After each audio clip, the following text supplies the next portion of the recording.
Hi everyone, स्वागत है आप सभी का टीचिंग गोल्स के इस लर्निंग प्लेटफॉर्म पर। उम्मीद है आप सभी लोग बहुत अच्छे होंगे। आपकी तैयारी एचटेट की जो है वो अच्छी चल रही है।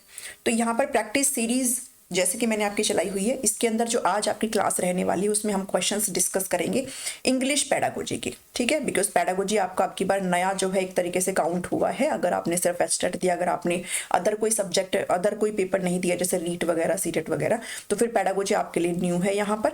तो इसलिए आपको इसकी प्रैक्टिस जो है काफ़ी अच्छे तरीके से करनी है। और ये जो आपके क्वेश्चन रहने वाले हैं ना, ये आपको काफ़ी हेल्पफुल रहेंगे। ठीक है, बिकॉज ये जो क्वेश्चन है ना, ये आपके प्रीवियस एग्जाम में पूछे गए हैं। और जो क्वेश्चन मैंने इंक्लूड किया ना, वो रीट के इंक्लूड किया है, बिकॉज रीट का जो लेवल होता है वो एचटेट के बराबर माना जाता है। ठीक है, तो सीटेट के पेपर के क्वेश्चन नहीं है जो कि इजी हो जाते हैं। तो अगर आप रीट के ये क्वेश्चंस अगर बना सकते हो ना, तो मतलब आपको कोई दिक्कत नहीं होगी एचटेट में जो आपके क्वेश्चन पूछे जाएंगे वो। और जो कि आपका जो सिलेबस आपकी बार नया है, तो इतने डिफिकल्ट क्वेश्चंस देंगे भी नहीं। अगर आप इनको कर पाते हैं तो मतलब आपकी तैयारी सही चल रही है। ठीक है, तो 15 नंबर की प्रिपरेशन आपको यहाँ पर करनी है। इंग्लिश में आपसे पैसेज वगैरह पूछे जाएंगे, पेडागोजी के क्वेश्चंस भी पूछे जाएंगे। तो इंपॉर्टेंट क्वेश्चंस आपके साथ यहाँ पर डिस्कस करने वाली हूँ। साथ ही जितने भी ये क्वेश्चंस है ना, जिन्होंने भी नोट्स का एक्सेस लिया हुआ है ना, उनको ये जो पेडागोजी एमसीक्यू नाम से फोल्डर बनाया हुआ है उसमें विद आंसर्स की मैं आपको अपलोड कर दूंगी। ठीक है, तो अगर आप नोट्स आपने लिए हैं तो उम्मीद करती हूँ कि आप सभी उस चीज को एक्सेस कर पा रहे हो। डेली बेसिस पर अपनी जो मेल है उसको रिफ्रेश करके फिर से ओपन किया करें, आपको सारी चीजें ऐड हो जाया करेगी। ठीक है, अगर आप लेना चाहते हैं तो 7419055279 पर व्हाट्सअप करके पेड नोट्स का एक्सेस आप ले सकते हो। ठीक है, चलिए स्टार्ट करते हैं बिना टाइम वेस्ट के। पसंद आता है तो जरूर लाइक करें, शेयर करें सभी के साथ, और चैनल पर अगर नहीं है तो सब्सक्राइब करना तो बिल्कुल भी ना भूलें। चलिए, क्वेश्चन नंबर 71 है ये, क्योंकि सीरीज उसमें पेपर में यही थी। तो आपको जो आंसर्स मिलेंगे ना वो इस पीपीटी के बिल्कुल एंड में ऐसे ही मिलेंगे। 71 का ये है, 72 का ऐसे ही आंसर्स मिलेंगे। ठीक है, तो क्वेश्चन नंबर 1 है आपका आज का इस सेशन का कि which statement is not correct about communicative approach. देखो, आज के जो क्वेश्चन रहने वाले हैं ना, ये मैंने नहीं बनाए, ये प्रीवियस ईयर के आए हुए हैं। ठीक है, 2023 के रीट के पेपर में पूछा गया है। अब इन क्वेश्चंस में मैक्सिमम क्वेश्चंस आपके जो है वो मेथड्स ऑफ टीचिंग इंग्लिश, जो कि जो शिक्षण विधियां हम भाषा को बढ़ाने में इस्तेमाल करते हैं ना, जो कि मैंने आपसे 2 दिन पहले ही एक वीडियो बनाई है मैंने उसके ऊपर, जिसमें मैंने आपके साथ grammar, translation method, direct method, communicative approach, audio lingual, structural ना, doctor waste method, bilingual method, ऐसे 9 मेथड आपके साथ मैंने डिस्कस करे हैं। उन 9 मेथड की वीडियो को जरूर देख के जाना।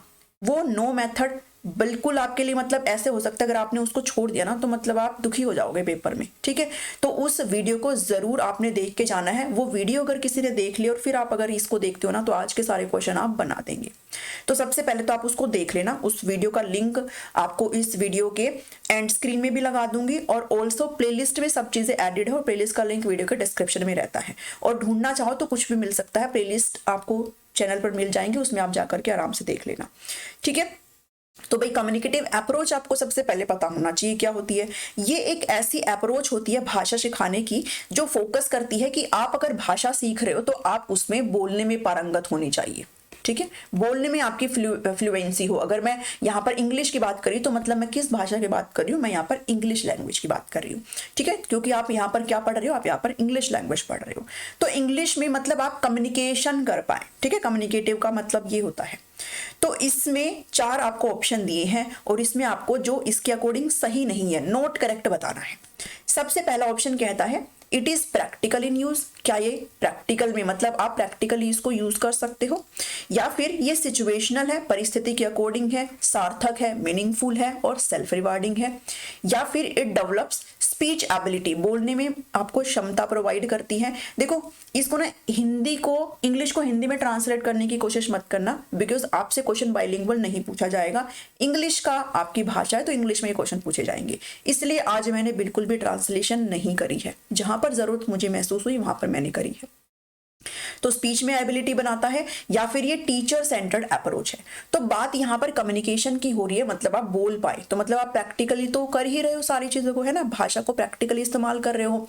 ये सिचुएशन, मीनिंगफुल, रिवार्डिंग सब होता है भाई, और ये आपकी बोलने में क्षमता भी बनाता है। जो नहीं है ना इस क्वेश्चन के अकॉर्डिंग आंसर, वो आपका ऑप्शन नंबर डी है, क्योंकि ये टीचर सेंटर्ड, शिक्षक केंद्रित उपागम ये नहीं है। बल्कि जब बोलते हैं तो भाई उसमें कौन शामिल होते हैं, बच्चा शामिल। आप बच्चा चाहे टीचर टीचर के साथ बात कर रहा हो, चाहे अपने फ्रेंड्स के साथ बात कर रहा हो, ठीक है। तो हर तरफ से जो चीजें हैं वो एक्टिव है यहाँ पर। तो ये टीचर सेंटर्ड अप्रोच नहीं है, यहाँ पर हम चीजें बच्चों को सिखा रहे हैं तो बच्चे यहाँ पर सेंटर्ड में रहेंगे। तो ये टीचर सेंटर्ड अप्रोच नहीं है, ये आपकी चाइल्ड सेंटर्ड अप्रोच है, ठीक है। तो आप इस चीज को ध्यान में रखेंगे। 71 का डी आंसर यहाँ पर हो जाता है अकॉर्डिंग टू क्वेश्चन, जो कि इसके अंतर्गत नहीं आता है, ठीक है। इतना समझ में आया। नेक्स्ट क्वेश्चन अगेन आपका फिर से इसी जो मेथड्स के ऊपर है, वो इसलिए मैंने बोला कि अगर आपने वो वीडियो देख रखी है तो आप उसके अकॉर्डिंग बना सकते हो। अगर आपने नहीं देखी है ना तो कोई बात नहीं, आप इस वीडियो को पॉज मार देना और पहले उस वीडियो को देख करके आओ, उसके बाद आप इन क्वेश्चंस को करना, बिकॉज वो फिर तुक वाली बात हो जाती है कि आप क्रम में चल रहे हो। पहले अगर आप क्वेश्चंस में जंप कर जाएंगे ना फिर आपको कुछ समझ में नहीं आएगा, ठीक है। तो स्ट्रक्चरल अप्रोच की अब बात कर रहे हैं कि जो स्ट्रक्चरल अप्रोच है, जो संरचनात्मक विधि है, उपागम है, इसमें जो स्ट्रक्चर है वो रिलेट करता है स्ट्रक्चर पर। स्ट्रक्चर का मतलब होता है भाई, स्ट्रक्चर का मतलब स्ट्रक्चर ही होता है, ठीक है। जबकि अप्रोच का क्या मतलब होता है यहाँ पर, तो आप पहले समझो कि एक था आपका कम्युनिकेटिव अप्रोच और एक है आपका स्ट्रक्चरल अप्रोच, ठीक है। और मैंने आपको उस वीडियो में, उस पीडीएफ में जो कि अपलोड भी हो चुकी है, उसमें आपको हर चीज बताई है, हर चीज बताई है, ठीक है। कम्युनिकेटिव अप्रोच किसको रिप्लेस करने का काम करता है भाई? कम्युनिकेटिव अप्रोच स्ट्रक्चरल अप्रोच को रिप्लेस करने का काम करता है, ध्यान में रखेंगे। दोनों में फर्क ये है कि ये कहता है कि आपको बोलना आना चाहिए, आप भाषा में बोलने में सक्षम हो। ये कहता है कि आपको स्ट्रक्चर पता होना चाहिए भाषा का, आप कैसे बोल रहे हो, आप कैसे लिख रहे हो, कहां पर सब्जेक्ट आएगी, कहां पर वर्ब आएगा, कहां पर ऑब्जेक्ट आएगा, ठीक है। जैसे मैंने आपके साथ वहां पर डिस्कस किया था ना, आप सेलेक्ट करते हो फिर उनको उनके स्पेसिफिक ऑर्डर में लगाते हो, शब्दों को आप तार्किक क्रम में प्रेजेंट करते हो, ठीक है। Selection and gradation material, selection and gradation material, ठीक है। आप चीजों को सेलेक्ट करते हो, तो वो सब किस में आता है? वो आपका स्ट्रक्चरल अप्रोच में है। जबकि ये कहता है कि आपको बोलना आना चाहिए, आप कम्युनिकेटिव हो, आप फ्रिक्वेंटली फ्लुएंट हो बात करने में। तो ये दोनों में फर्क समझो। तो स्ट्रक्चर में, स्ट्रक्चर का तो मतलब होता है मतलब ढांचा, किसी भी वाक्य में क्या स्ट्रक्चर है, उसका स्ट्रक्चर क्या, आप कौन सा शब्द कहां इस्तेमाल करोगे। तो यहां पर अप्रोच का मतलब क्या हो जाता है ये बताना है आपको। अप्रोच का मतलब क्या होता है? गोइंग अवे, दूर जाना, या फिर कमिंग नियर, या फिर सिंसियर, या फिर इंटेलिजेंट। तो हो सकता है आपको कंफ्यूजन लगे, लेकिन जो अप्रोच होती है ना उसका मतलब होता है कमिंग नियर। क्या होता है? Coming near. भाई आप यहाँ पर किसको नियर ला रहे हो? जो आप वर्ड्स को अरेंज कर रहे हो ना, उनके क्रम में लगा रहे हो, उनको आप पास पास बिठा रहे हो, ठीक है। तो मान लो अगर ये कोई सेंटेंस है कि माई नेम इज, बहुत गंदी राइटिंग आ रही है, माई नेम इज सोनम, ठीक है। तो यहाँ पर आपने माई यहाँ पर ही क्यों लिखा, नेम यहाँ पर ही क्यों लिखा, सोनम आपने यहाँ पर इज पहले ही क्यों आया?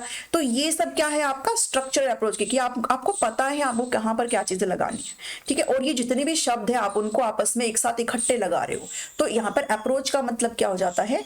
कमिंग नियर, ठीक है। आप ध्यान में रखेंगे इस चीज को।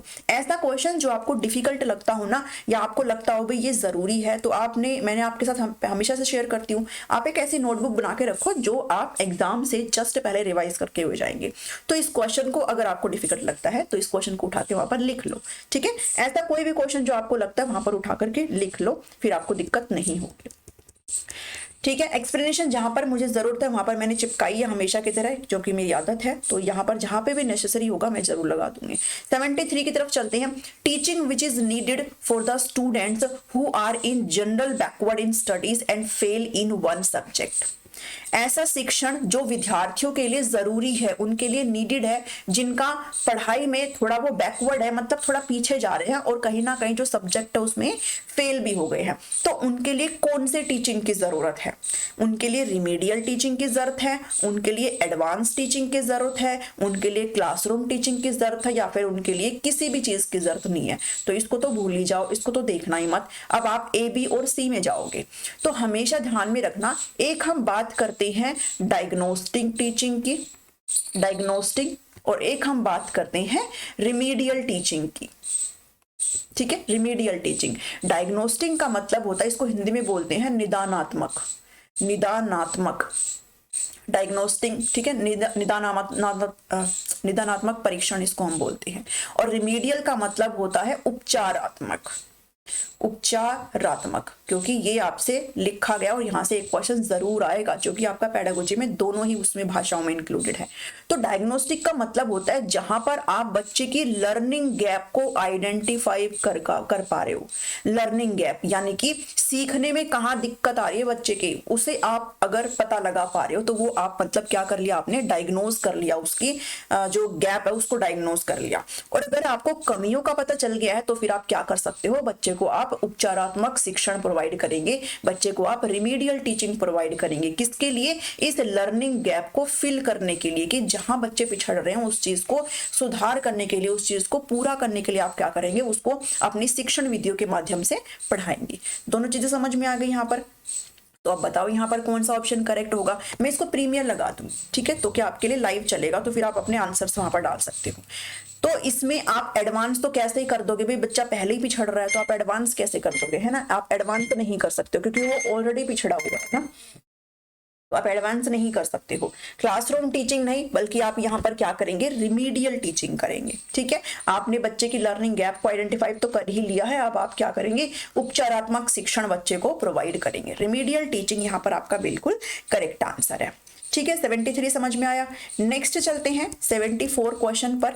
The process of finding out the extent to which the desired changes have taken place in the pupil. कई बार क्वेश्चन ऐसे भी हो जाते हैं, मतलब मान लो जिसकी इंग्लिश अच्छी नहीं है ना, उनको समझ में भी नहीं आता है। ठीक है, तो कोई बात नहीं, आप ऐसे क्वेश्चन बनाएंगे ना तो आपको समझ में आ जाएगा। तो यहाँ पर क्या कह रहा है कि एक ऐसी प्रक्रिया जिसमें आप फाइंड कर रहे हो, क्या फाइंड आउट कर रहे हो कि बच्चे में क्या क्या वांछनीय, डिजायर्ड का मतलब क्या होता है, वांछनीय ही होता है ना, कि बच्चे में क्या क्या डिजायर्ड चेंजेस, वांछनीय बदलाव हुए हैं, बच्चे में किस हद तक वांछनीय बदलाव हुए हैं, इस चीज को आप कैसे फाइंड आउट करेंगे।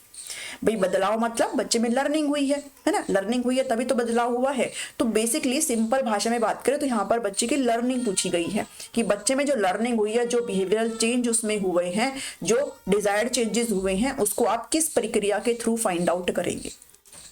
ठीक है, तो आप बताओ किस प्रकार के, आप ऑनलाइन लेक्चर लेंगे या फिर इवैल्यूएशन करेंगे, मूल्यांकन करेंगे, हिंदी में इसको मूल्यांकन कहते हैं, या फिर को करिकुलर एक्टिविटीज करेंगे। को करिकुलर एक्टिविटीज जो आपके एजुकेशनल से परे हो जाती है, जिसमें आपके वैल्यूज आते हैं, मोरल वैल्यू, सोशल वैल्यूज, ठीक है, ये सब आता है, या फिर ऑल ऑफ द अबव। तो किससे आप पता लगाएंगे कि बच्चे में कौन कौन, बच्चे में क्या डिजायर्ड चेंजेस हुए हैं।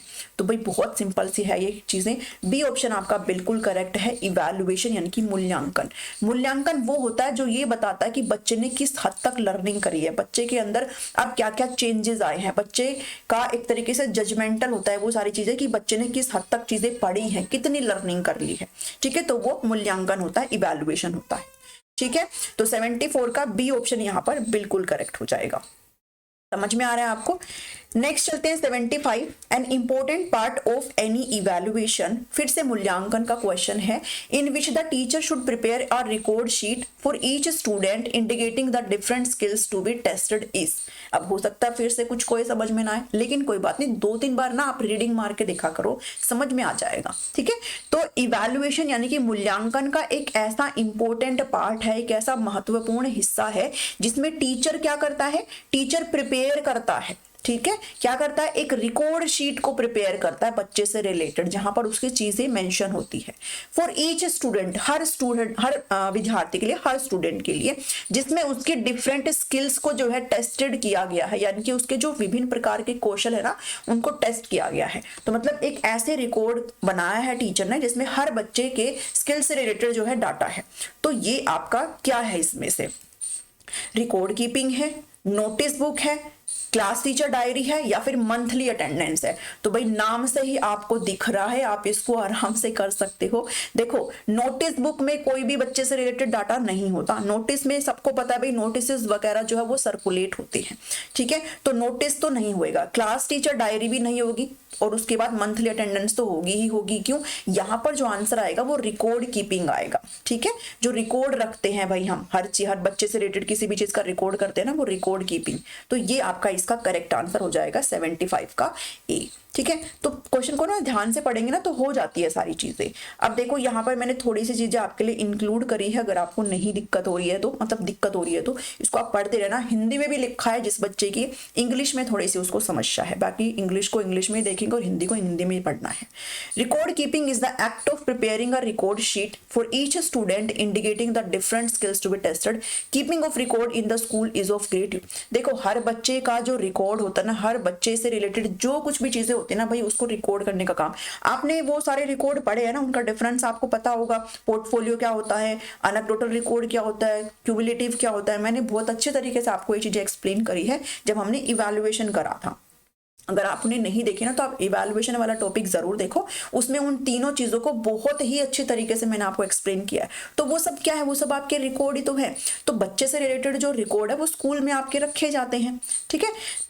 It is it is all the more important that these records should be well maintained। ये सारे रिकॉर्ड जो है उनको टाइम टाइम मेंटेन किया जाता है, और इसमें various records which contain vital information regarding the प्यूपिल and the school. इसके अंदर बच्चे से रिलेटेड भाई ये ना पढ़ लेना इस चीज को, ठीक है, पढ़ लेना, इसमें ऐसा कुछ भी नहीं है। बस आपको जस्ट थोड़ा सा बताने के लिए मैंने इस चीज को लगाया है कि ये रिकॉर्ड्स होते हैं जिसमें बच्चे से रिलेटेड जो है हर प्रकार की जानकारी यहाँ पर स्टोर होती है, ठीक है। तो इसको पढ़ लेना, और नोट्स लिए हैं तो आपको आराम से वहां पे मिल जाएंगे, ठीक है।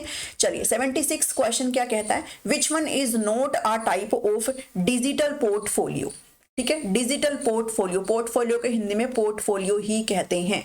और पोर्टफोलियो होता क्या है ये भी आपको पता होना चाहिए।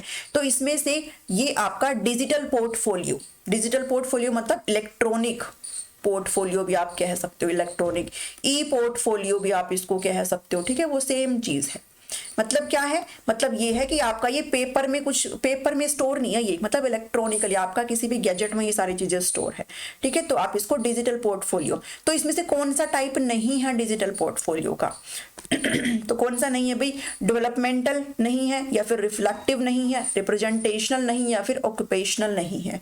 तो ध्यान में रखेंगे, डेवलपमेंटल तो होता है, बच्चे के डेवलपमेंट से रिलेटेड सारी जानकारियां होती है, रिफ्लेक्टिव भी होता है, रिप्रेजेंटेशनल भी होता है, जबकि नहीं होता वो क्या नहीं होता, ऑक्यूपेशनल, यानी कि व्यवसाय से रिलेटेड कुछ भी नहीं होता है ना। तो आप देख के भी कर सकते हो इस चीज को। तो ऑक्यूपेशनल ऐसा कुछ नहीं होता है। बाकी इस चीज का थोड़ा सा मैं एक्सप्लेनेशन आपको जरूर दूं, ठीक है। चलो यहाँ पर देखो अच्छे से, टाइप्स ऑफ डिजिटल पोर्टफोलियो। अब एजुकेशन में जो है टाइप्स कितने हो जाते हैं, 3 प्रकार के बताए गए हैं। एक आपका डेवलपमेंटल है, एक आपका रिफ्लेक्टिव है, और एक आपका रिप्रेजेंटेशनल है। हिंदी वाले अगर है तो यहाँ पर भाई हिंदी वालों के लिए भी देखो मैंने लगा दिया, ठीक है। तो आप पढ़ लेना अपना। तो जो डेवलपमेंटल ई पोर्टफोलियो है, can demonstrate how a skill has improved over time, यानी कि बच्चे में किसी भी कौशल में कैसे सुधार हुआ है। भाई डेवलपमेंटल मतलब उसके विकास से रिलेटेड है सारी चीजें, ठीक है, तो वो समझने वाली बात है। रिफ्लेक्टिव मतलब कि proficiency and skill in a specific field or area. It is the collection of evidence that confirms achievement as well as personal and professional through the critical analysis and reflection. Reflective को आप ऐसे समझो कि पहले क्या चीजें थी और अब क्या चीजें हैं, क्या क्या आपके अंदर परिवर्तन आए हैं। वो एक रिफ्लेक्शन मारता है कि पहले क्या चीजें थी और अब क्या चीजें हैं, ठीक है। तो ये भी आपका होता है उसके अंदर। और रिप्रेजेंटेशनल यानी कि इसमें एक ऐसा पोर्टफोलियो होता है that emphasises outstanding work in a particular field. किसी भी फील्ड में आपने कोई भी खुद को रिप्रेजेंट किया है, किसी भी फील्ड में, वो कुछ भी हो सकता है, आपका एजुकेशन होता है, करिकुलर एक्टिविटीज होते हैं, कुछ में उसमें आपने खुद को कैसे रिप्रेजेंट किया है, ये सारा चीजें वहां पर होती है। इसको समटाइम कैरियर पोर्टफोलियो भी कहा जाता है, जो कि जॉब्स वगैरह में इस्तेमाल होती है। तो भाई इस चीज को भी अच्छे से जो है थोड़ा एक बारी देख लेना, ठीक है। तो कौन कौन से होते हैं जो डिजिटल पोर्टफोलियो होते हैं, वो डेवलपमेंटल, रिफ्लेक्टिव और रिप्रेजेंटेशनल होते हैं। इतना समझ में आया यहां से। चलिए नेक्स्ट क्वेश्चन, तो उसका जो आंसर था वो डी ऑप्शन हो जाएगा, ऑक्यूपेशनल नहीं है, ठीक है। 36 क्वेश्चन क्या कहता है, 36 क्वेश्चन देखो, जो क्वेश्चन होते हैं ना, प्रैक्टिस क्वेश्चन करने क्यों जरूरी हो जाते हैं, आपको समझ में आ रहा है क्यों जरूरी हो जाते हैं? क्योंकि हर चीज आपकी कंटेंट में कवर नहीं हो पाती है, हर चीज कंटेंट में कवर नहीं हो पाती है।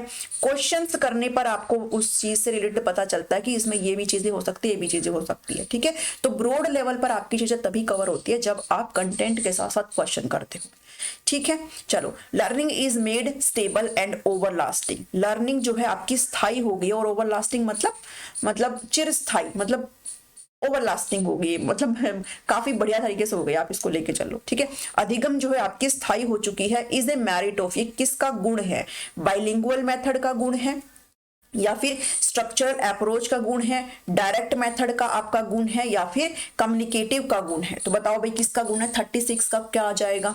देखो बाइलिंगुअल जो मेथड है ना, बाइलिंगुअल मेथड आपका क्या होता है, बाइलिंगुअल मेथड का मतलब होता है जिसमें आप दोनों भाषाओं का इस्तेमाल करते हो। आप इसमें मदर टंग का भी इस्तेमाल करते हैं और आप इसमें जो आपकी टारगेट लैंग्वेज है, जो आपकी फॉरेन लैंग्वेज कहलाई जाती है, जो कि आपकी लैंग्वेज 2 L2 कहलाई जाती है, और मदर टंग आपकी L1 यानी कि लैंग्वेज 1 कहलाई जाती है।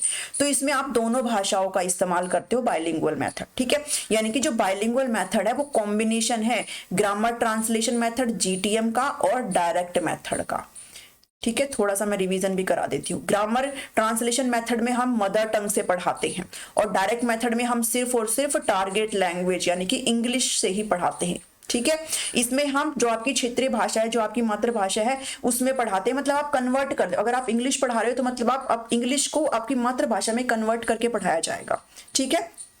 तो ये हो गया। लेकिन डायरेक्ट मेथड क्या कहता है कि नहीं, आप अगर इंग्लिश सीख रहे हो तो आप इंग्लिश में ही पढ़ेंगे, सीधा इंग्लिश में पढ़ेंगे, no translation in the mother tongue, ठीक है। तो ये आपका ये है। जबकि बाइलिंगुअल कहता है कि आप दोनों का इस्तेमाल कर लो, लेकिन मदर टंग जो है वो कौन इस्तेमाल करेगा, वो टीचर के द्वारा इस्तेमाल करी जाती है टाइम टू टाइम बच्चे को समझाने के लिए, ठीक है। तो बाइलिंगुअल मेथड आपको समझ में आया। और ये जो है वो CJ डॉटसन ने दिया था, इतना भी ध्यान में रखेंगे, CJ डॉटसन, ठीक है। स्ट्रक्चरल जो अप्रोच है, स्ट्रक्चरल जो अप्रोच है वो हमने अभी देखी है, जिसमें आप स्ट्रक्चर सीखते हो। डायरेक्ट मेथड मैंने आपसे अभी डिस्कस किया कि हम टारगेट लैंग्वेज में पढ़ाते हैं, और कम्युनिकेटिव अप्रोच मतलब जो जिसमें आप बोलने में पारंगत होते हैं वो आपकी कम्युनिकेटिव अप्रोच है। तो इसमें जो आपकी लर्निंग है वो स्टेबल यानी कि स्थायी किस में होती है भाई, वो आपकी स्ट्रक्चरल अप्रोच में होती है, ध्यान में रखिएगा, ठीक है। आपकी क्या होती है, स्ट्रक्चर, यानी कि जिसमें आप अपना अच्छे से स्ट्रक्चर वगैरह, कौन सा शब्द कहाँ इस्तेमाल होगा, वो जब सीखते हो तो आपकी लर्निंग कैसी हो जाती है, वो आपकी स्टेबल हो जाती है, स्थायी हो जाती है। तो 36 का जो आंसर आ जाएगा वो ऑप्शन नंबर बी आ जाएगा, ठीक है। The structure approach is a language learning strategy based on the belief that in learning a foreign language mastery of the structure is more important। यानी कि आप किसी भी फॉरेन लैंग्वेज में, अब यहाँ पर जो आपकी फॉरेन लैंग्वेज है ना वो इंग्लिश है, ठीक है। कौन सी है, इंग्लिश है। आप किसी भी फॉरेन लैंग्वेज में अगर मास्टरी करना चाहते हो तो आपको उसका स्ट्रक्चर ज्यादा आपके लिए जो है इंपॉर्टेंट पार्ट प्ले करता है, ठीक है। तो ये आपको जरूर सीखना है। And the acquisition of vocabulary, और आप वोकैबुलरी अच्छे से सीख जाए, ठीक है। वोकैबुलरी मतलब शब्द बहुत ज्यादा है ना, शब्द यानी कि डिक्शनरी, शब्द ज्यादा आप से, शब्दावली जिसको हिंदी में कहते हैं। It enhances the underlying ability to acquire a language and modify the learner speaking pattern. In this approach extra emphasis यानी कि ज्यादा जो जोर दिया जाता है वो किस पर दिया जाता है, practice of language in a given situation. किसी भी परिस्थिति में आप इस लैंग्वेज की प्रैक्टिस करें, और जो कि आपके लर्निंग को स्टेबल और ओवरलास्टिंग बनाता है। तो ये आप जरूर ध्यान में रखेंगे स्ट्रक्चर अप्रोच के बारे में, ठीक है। समझ में आ रही चीजें, कैसा लग रहा है आपको प्रेजेंट करने का तरीका, ऐसे ही चलें क्या, आप जरूर कमेंट करके बताना, ठीक है। 37 क्वेश्चन पर चलेंगे। Priority of reading is a principle of, यानी कि रीडिंग की प्रायोरिटी किस मेथड के अंदर आती है।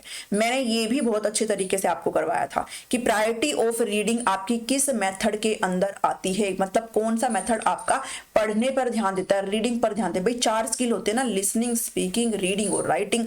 तो रीडिंग के ऊपर कौन सा मेथड यहाँ पर जोर देता है, जो बाकी कौशलों को इग्नोर करने का काम करता है। तो ट्रांसलेशन कम ग्रामर मेथड GTM है ये, जिसमें हम सिर्फ मदर टंग से पढ़ाते हैं और कैसे ट्रांसलेट करते हुए फॉरेन लैंग्वेज को मदर टंग में ट्रांसलेट करके फिर बताएंगे बच्चे को। तो ये सबसे ओल्डेस्ट मेथड है भाई, सबसे ओल्डेस्ट मेथड है, ठीक है। और ये किसके द्वारा दिया गया था, ये दिया गया था कार्ल प्लोड्स के द्वारा, ठीक है। तो ध्यान में रख लेगा, रिवीजन भी करते चलते हैं। स्ट्रक्चरल अप्रोच मैंने अभी जस्ट आपसे बात करी, कम्युनिकेटिव अप्रोच आपको पता ही है। तो आंसर आपका हो जाएगा B option, doctor waste method. Doctor waste method आप ध्यान में रखेंगे, ठीक है। डॉक्टर वेस्ट मेथड को हम एक तरीके से रीडिंग मेथड भी कहते हैं। क्या कहते हैं, रीडिंग मेथड भी कहते हैं, ध्यान में रखेंगे। यहां पर आपकी जो है ओरल रीडिंग पर और साइलेंट रीडिंग पर फोकस किया जाता है, मस्ट रिमेंबर दिस थिंग, ठीक है। तो बी ऑप्शन आपका करेक्ट है। इसकी थोड़ी सी एक्सप्लेनेशन क्या, मतलब सारी मैंने अटैच कर दी है। तो आपको मिल जाएगी नोट्स के अंदर। डॉक्टर वेस्ट न्यू मेथड की अगर बात करें तो इसको डॉक्टर माइकल फिलिप वेस्ट के द्वारा ही इसको डिस्कवर किया गया था। नाम याद करने की जरूरत नहीं है, सेम नाम है। इसको टेक्स्ट बुक मेथड भी कहा जाता है, पाठ्य पुस्तक विधि इसको, और रीडिंग मेथड कहा जाता है। This method emerged as a method to overcome the limitation of the direct method. Direct method में यानी कि जो प्रत्यक्ष विधि है उसमें जो आपके लिमिटेशंस रह गए थे उससे उबरने में, मतलब उसके लिमिटेशन को ओवरकम करने में कौन सा मेथड आया? वो आया डॉक्टर वेस्ट मेथड। ठीक है, क्योंकि जो डायरेक्ट मेथड था वो क्या कहता था? वो ये कहता था कि आप जो है मदर टंग का इस्तेमाल नहीं करेंगे, सिर्फ और सिर्फ टारगेट लैंग्वेज में पढ़ाएंगे। जबकि ये कहता है कि नहीं, ये फेवर करता है मदर टंग को, क्या पढ़ा सकते हो मदर टंग में। ठीक है, this method focused on reading competencies, यानी कि आपकी रीडिंग स्किल पर फोकस करता है, बोथ ओरल एंड साइलेंट, और ये इग्नोर करता है लिसनिंग को, स्पीकिंग को, राइटिंग को। समझे यहां से? ये मैंने आपको एज इट इज करवाया था, ये कर लिया तो मतलब आप उस क्वेश्चन का आंसर कर सकते हो। इसलिए मैं बोल रही हूं कि उस वीडियो को जरूर देखना, बिल्कुल भी उस वीडियो को छोड़ना नहीं है। 38 जो है आपका क्वेश्चन क्या कहता है? 38 कहता है it stops power of thinking freely is are demerit of, यानी कि एक ऐसा मेथड इनमें से जो आपको आपकी जो सोचने की जो सोचने का जो आपका है ना एबिलिटीज, उसको स्टॉप कर देता है कि आप फ्रीली थिंक नहीं कर सकते हो, आप एक चीज से बाउंड हो गए हो, अब आप थिंक नहीं कर सकते हो। कौन सा मेथड है? किस मेथड की का दोष है ये? किस मेथड का डीमेरिट पूछा ना, किस मेथड का दोष है? तो बाइलिंगुअल मेथड तो डॉटसन के द्वारा दिया गया था, जिसमें आपका जो है आप दोनों भाषाओं का इस्तेमाल करते हो। ठीक है, डायरेक्ट मेथड आपका जो है आपका किस में है? सिर्फ आप टारगेट लैंग्वेज में पढ़ा सकते हो। ग्रामर कम ट्रांसलेशन जीटीएम है, मतलब आप सिर्फ मदर टंग में पढ़ाएंगे। और ऑल्सो इस मेथड में ध्यान में रखेंगे, ये जो मेथड है वो रीडिंग और राइटिंग पर फोकस करता है, जबकि किसको इग्नोर करता है? लिसनिंग और स्पीकिंग को इग्नोर करने का काम करता है। ठीक है, और ऑल्सो एक चीज और ध्यान में रखेंगे कि जीटीएम का जो यूनिट ऑफ टीचिंग है वो वर्ड होता है, यानी कि शब्द होता है, और डायरेक्ट का जो यूनिट ऑफ टीचिंग है वो सेंटेंस होता है। ये पूछे गए हैं इसलिए मैं बोल रही हूँ। सब्स्टिट्यूशनल टेबल मेथड बताओ कौन सा आ जाएगा जिसमें आप फ्रीली नहीं सोच सकते हो? तो वो जो आपका आएगा ना, वो आपका ग्रामर ट्रांसलेशन मेथड है, जीटीएम है, जो कि आपका सबसे ओल्डेस्ट, इसको ट्रेडिशनल मेथड भी कहा जाता है, ओल्डेस्ट मेथड भी कहा जाता है। और ऐसा क्यों बोला गया है? क्योंकि ये कहता है कि आप कन्वर्जन से पढ़ाते हो, इसमें कन्वर्जन से, यानी कि आप मातृभाषा में पढ़ाते हो। जब आपने अपनी जो फॉरेन लैंग्वेज है, जो लैंग्वेज 2 है, इसको अगर आपने उसकी क्षेत्रीय भाषा यानी कि उसकी मातृभाषा में अगर कन्वर्ट करके पढ़ा दिया, तो फिर बच्चा कुछ भी फ्रीली सोच नहीं सकता। उसको पता है बस कन्वर्जन हो रहा है। कन्वर्जन जैसे आप में से काफी की आदत होती है कि इंग्लिश में आ गया क्वेश्चन, अब इसको कोई बस कन्वर्ट करके मुझे बता दे, तो आप सोचते नहीं हो, आप फ्रीली सोचने की हिम्मत ही नहीं करते हो, ना आपका मन करता है, क्योंकि आपको वो कन्वर्जन मिल रहा है। ठीक है, तो वो अगर कन्वर्जन बंद हो जाए तो फिर आप सोचेंगे, है ना, फिर आप सोचेंगे कि आखिर इसमें ऐसा क्या हो सकता है कि मैं इसका आंसर करूं। तो आपका जो जीटीएम मेथड है वो फ्रीली थिंक करने को स्टॉप कर देता है। अभी समझ में आई ये चीज? सी ऑप्शन आपका बिल्कुल सही हो जाएगा 38 का। नेक्स्ट क्वेश्चन क्या कहता है? 39 क्वेश्चन क्या कहता है कि bilingual method includes. Bilingual method कौन सा है? अभी मैंने आपके साथ डिस्कस किया है, जिसमें आप दोनों भाषाओं को इंक्लूड करते हो। ठीक है, जो कि डॉटसन के द्वारा दिया गया है। Translation by teachers only to explain the matter. सिर्फ टीचर के द्वारा ट्रांसलेशन होगा। ट्रांसलेशन मतलब आपकी भाषाओं का कन्वर्जन सिर्फ किसके द्वारा होगा? वो सिर्फ और सिर्फ टीचर के द्वारा होगा। या फिर ये सिर्फ रीडिंग पर फोकस करता है, सिर्फ राइटिंग पर, या फिर ऑप्टिमम एक्सपोजर फॉर डिस्कशन, यानी कि डिस्कशन के लिए आपको ज्यादा एक्सपोज करता है। तो बाइलिंगुअल मेथड में मैंने आपको अभी बताया कि हम मदर टंग का भी इस्तेमाल करते हैं और जो टारगेट लैंग्वेज है उसका भी इस्तेमाल करते हैं, लेकिन मदर टंग का इस्तेमाल सिर्फ टीचर के द्वारा किया जाता है टू एक्सप्लेन द मैटर। ठीक है, ये मैंने आपको कंटेंट में करवाया हुआ है। तो इसके अकॉर्डिंग इसका जो आंसर आ जाएगा 39 का, वो ए आ जाएगा। ठीक है, इतना समझ में आया? यहां से 39 क्वेश्चन हो गया यहाँ पर। नेक्स्ट चलते हैं 40 क्वेश्चन पर।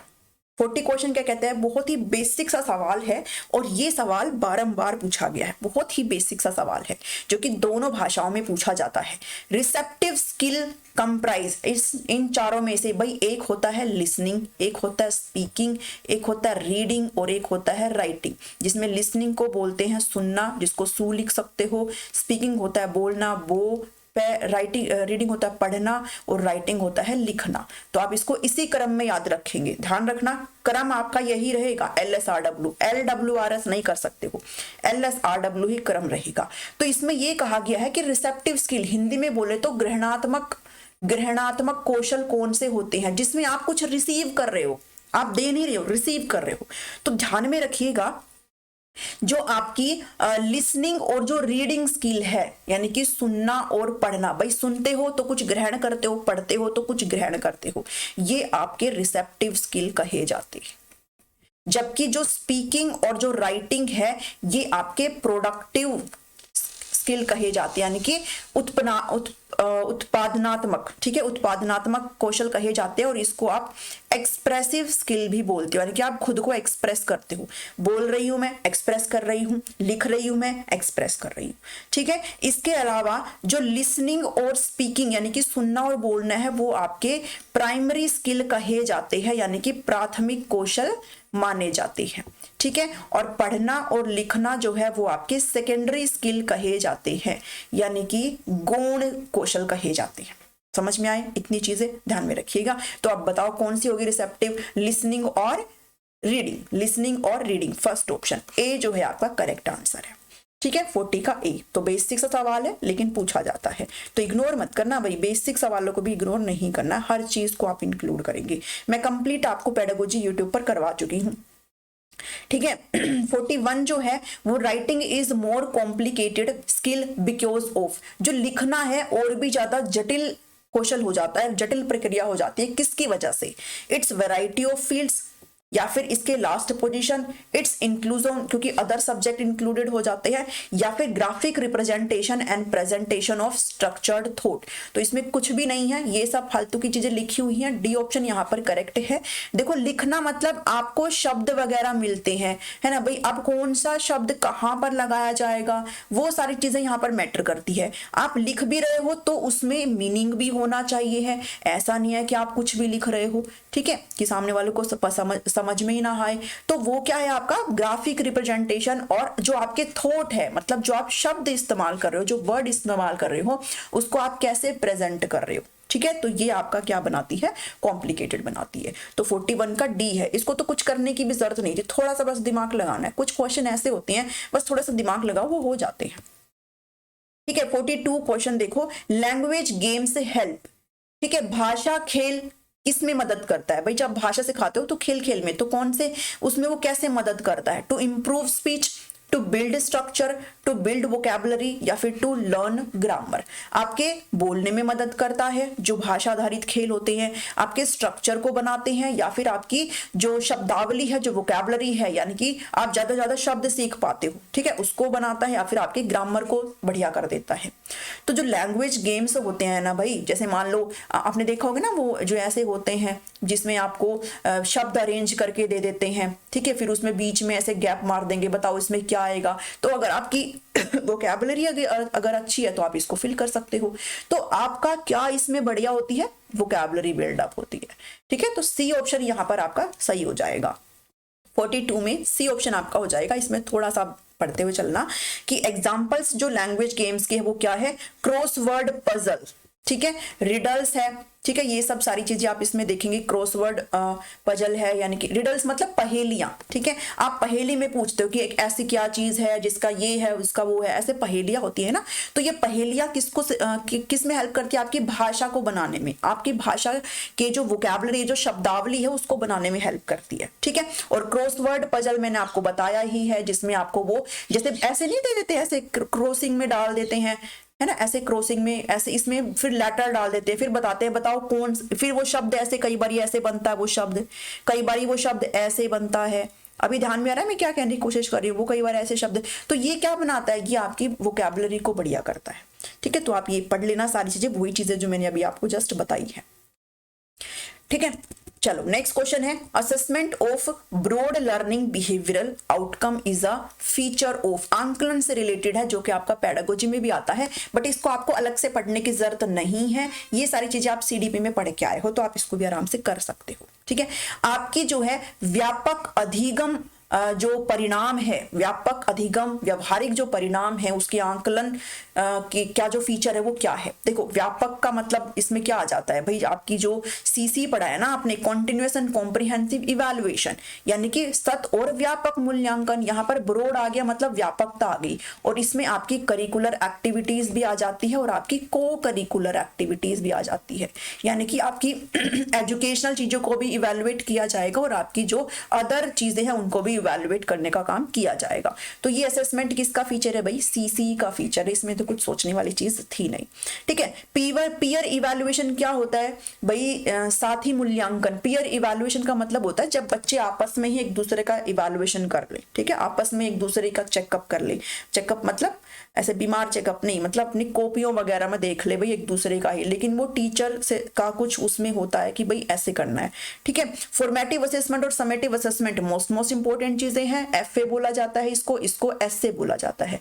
ये आपका ड्यूरिंग टीचिंग लर्निंग होता है और ये आपका टीचिंग के एंड में होता है, ध्यान में रखेंगे। ठीक है, आप जब स्कूल में जाते हो तो वहां पर होता है ना FA1, FA2, FA3 और FA4, फिर FA1 FA2 के बाद एक SA1 होता है और एक SA2 होता है। तो ये जो FA है ना ये आपके ड्यूरिंग टीचिंग लर्निंग के दौरान होते हैं और आपके जो SA है वो एंड में होते हैं, ध्यान में रखिएगा। ठीक है, तो चलिए आपके लर्निंग को अधिक प्रभावी बनाने के लिए आपका फॉर्मेटिव असेसमेंट होता है, क्योंकि इसमें टीचर को पता चल जाता है कि बच्चे की कहाँ गलतियां हैं और वो उसको सुधार सकता है। ठीक है, तो सी इसका करेक्ट आंसर है।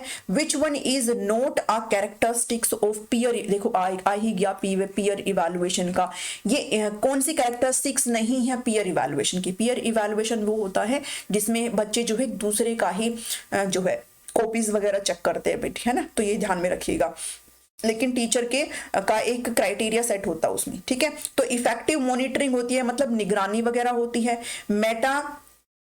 मेटाकोग्निशन होता है। मेटाकोग्निशन का मतलब होता है जब आप अपने खुद के थॉट को ही समझते हो, खुद के ही इनर थॉट जो आपके अंदर चल रहे हैं उसको अंडरस्टैंड जब करते हो तो वो मेटाकोग्निशन होता है। ये टीचर का टाइम बचाता है या फिर फास्टर फीडबैक आपको प्रोवाइड करता है। बताओ क्या करता है, कौन सा कैरेक्टरिस्टिक्स नहीं है।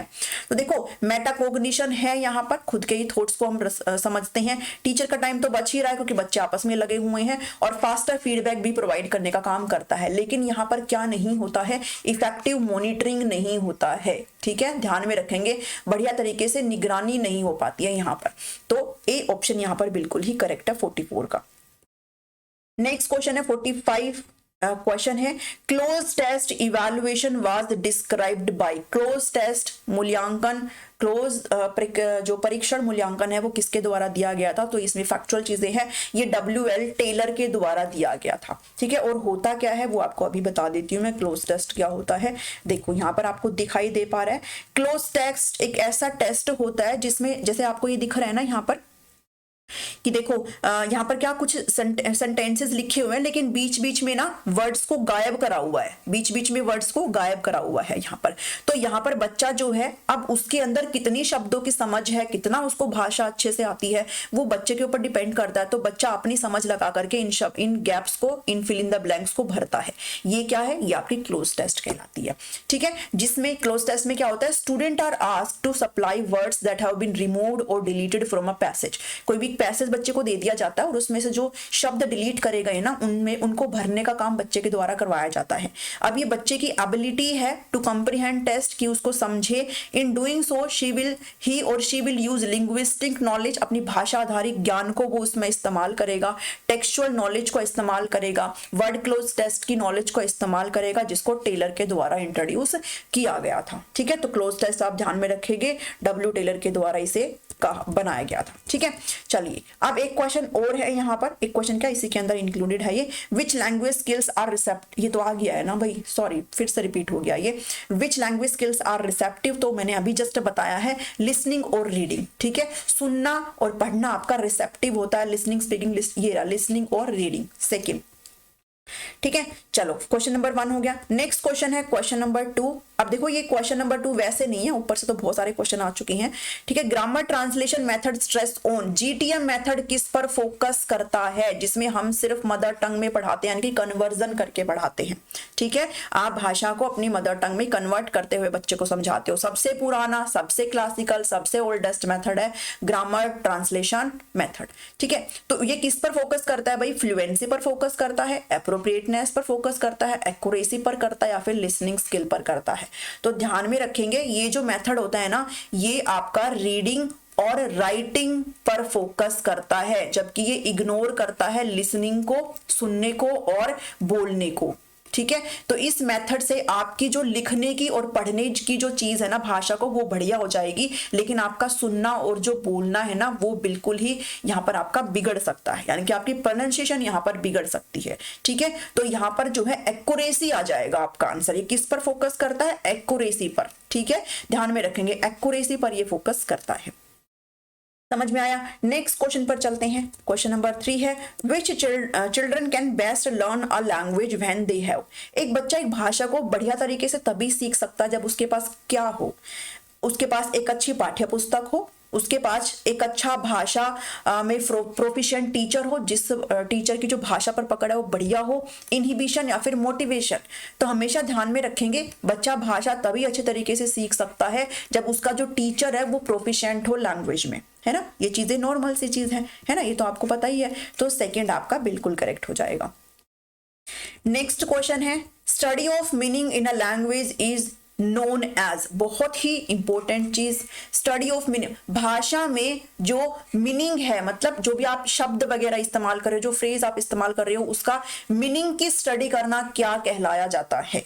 तो इसकी जो मीनिंग की स्टडी करना कहलाया जाता है, मैं पूरा ही आपको बताऊंगी क्या होता है सिंटेक्स, क्या होता है सिमेंटिक्स, सब बता दूंगी, ठीक है। लेकिन अगर बात करूं इस क्वेश्चन की, तो इस क्वेश्चन का आंसर आ जाएगा सिमेंटिक, ठीक है।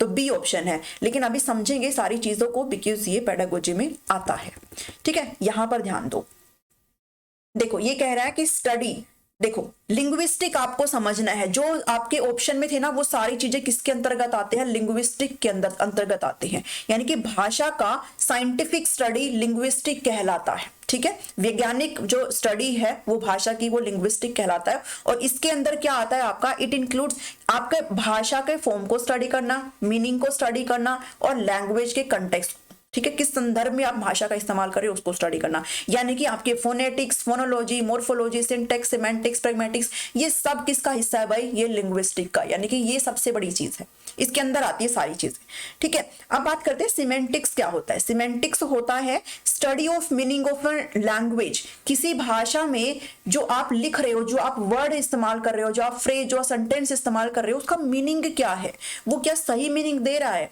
ये स्टडी करना क्या कहलाती है, सिमेंटिक्स कहलाता है। और यही हमसे क्वेश्चन में पूछा गया है, ठीक है। तो इसमें किस चीज की स्टडी होती है, जो शब्द आप इस्तेमाल कर रहे हो, जो फ्रेज, जो सेंटेंस आप इस्तेमाल कर रहे हो।